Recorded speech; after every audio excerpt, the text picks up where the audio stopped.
الحمد لله رب العالمين الرحمن الرحيم مالك يوم الدين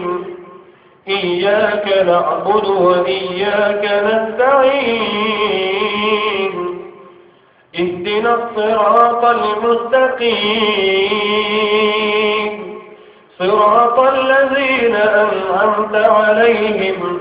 غير المغضوب عليهم ولا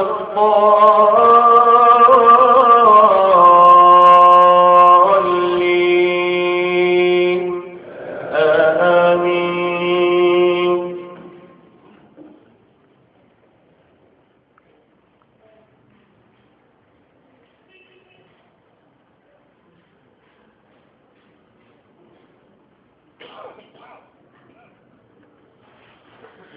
الطلاق مرتان فإمساك بمعروف أو تسريح بإحسان ولا يحل لكم أن تأخذوا مما آتيتموهن شيئا إلا أن يخافا ألا يقيما حدود الله فإن خفتم ألا يقيما حدود الله فلا جناح عليهما فيما افتدت به تلك حدود الله فلا تعتدوها ومن يتعد حدود الله فأولئك هم الظالمون. فإن طلقها فلا تحل له من بعد حتى تنكح زوجا غيره فإن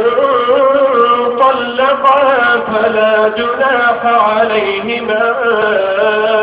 أن يتراجعا إن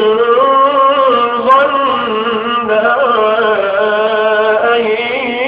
يقيما حدود الله وتلك حدود الله يبينها لقوم يعلمون. وإذا طلقتم النساء فبلغن أجلهن فأمسكوهن بمعروف أو سرحوهن بمعروف ولا تمسكوهن ضرارا لتعتدوا ومن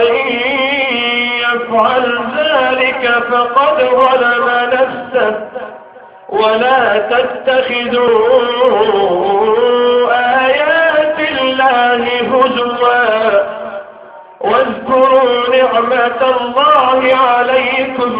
وما أنزل عليكم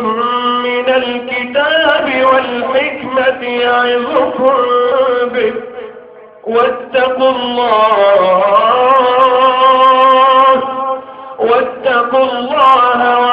واعلموا أن الله بكل شيء عليم.